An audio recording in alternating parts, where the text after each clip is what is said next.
My name is Jennifer, but you can call me Jay now. Funny how a name can feel like the start of a new chapter in your life. Like it's more than just a collection of letters.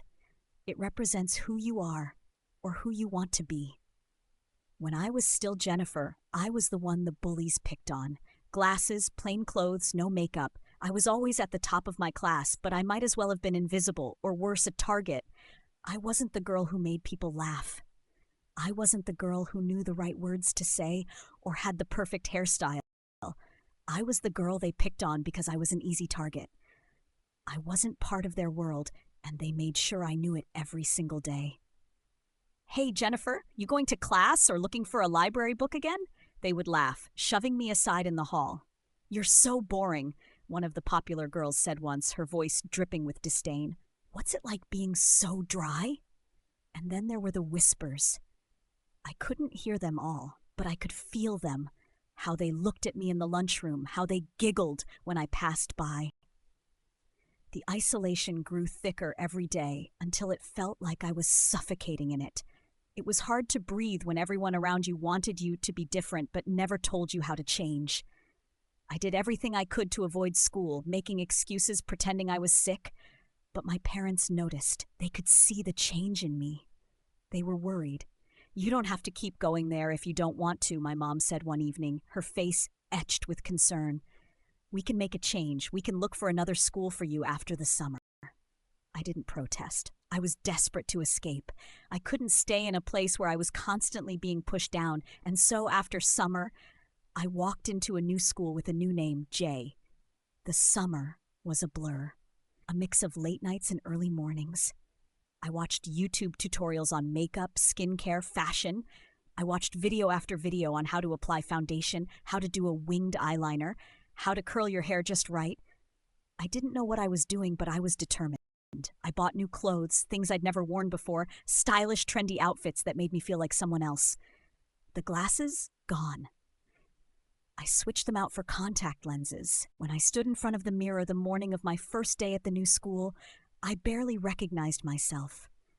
It felt like I was looking at someone else entirely. Someone confident, someone with a smile that didn't hide behind insecurity. It was like I was putting on a costume, stepping into a role that wasn't mine, but maybe, just maybe, it could be. "Are you ready?" my mom asked from the hallway. She didn't know about the transformation. Not really. I didn't think she understood how much I needed it. "I'm ready," I said, and it was true. I stepped into the new school with a new mindset to be the most popular girl. I would make them see me differently, make them admire me. I wasn't Jennifer anymore. I was Jay, and Jay didn't take crap from anyone. As soon as I walked through those doors, everything changed. People looked at me. They noticed me. My new friends, well, I didn't have any yet, but I would soon. Commented on how amazing I looked. "Have you met Jay?" they said. "She's fantastic."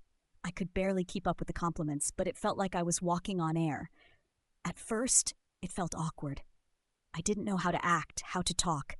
I had spent so many years hiding in the shadows that being in the spotlight was overwhelming. But soon I found my groove. I became friends with the popular girls. They invited me to hang out, to sit with them at lunch. I was a part of their group. I was wanted. I was seen. The more I changed on the outside, the more I started to change on the inside, too. I stopped feeling like I had to apologize for being smart. I started to embrace it. Of course I got an A+, I'd say, instead of keeping quiet. I studied for it. The others seemed to appreciate my confidence. It felt like I had finally unlocked the code to high school. The key was to look the part, to speak with confidence, to never let anyone see the cracks.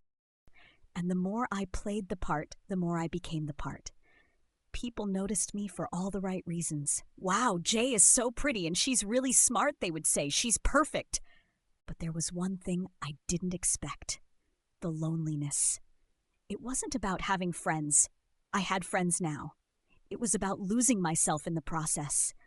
I was constantly wondering if I was still Jennifer underneath, if I was still the person I used to be, the girl who liked to read and learn, the girl who didn't care about popularity. Now, I didn't know who I was anymore. I had created this persona so carefully that I wasn't sure if I could peel it back, if I wanted to. I spent hours in front of the mirror, scrutinizing every part of myself. Was this really me? Or was it a mask?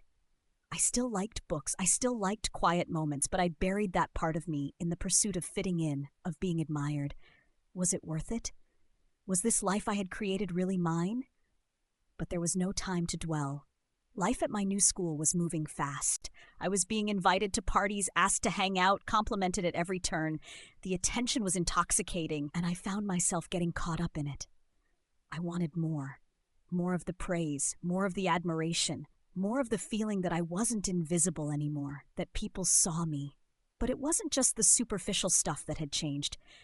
My relationship with my parents became strained in subtle ways.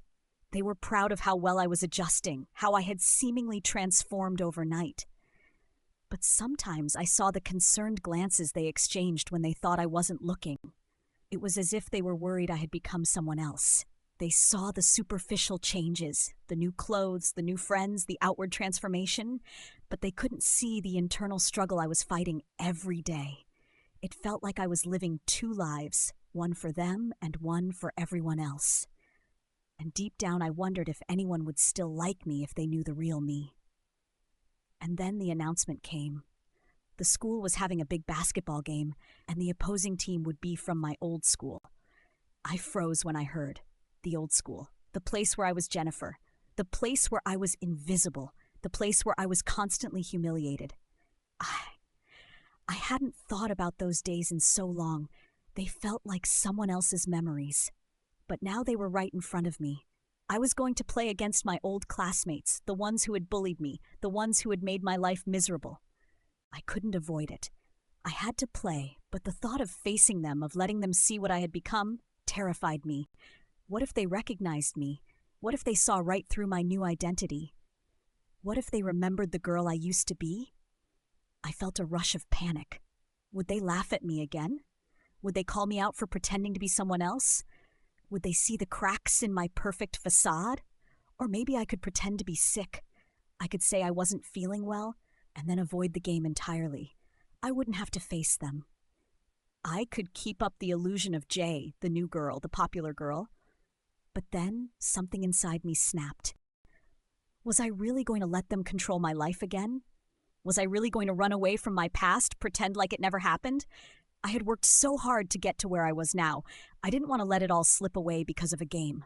But then again, what if they saw me? What if they recognized Jennifer, the girl they used to torment? I stood there looking at my reflection, torn between two worlds, the world of Jay, the popular, confident girl I had become, and the world of Jennifer, the girl I had left behind. The game was tomorrow, and I had no idea what I was going to do. Would I play and risk everything? Or would I pretend to be sick and hide from my past? I closed my eyes and took a deep breath. I didn't know, but I knew one thing. No matter what happened next, I couldn't stay stuck in the past forever. But for now, all I could do was wait. What do you think I should do? Make sure you look out for part 2.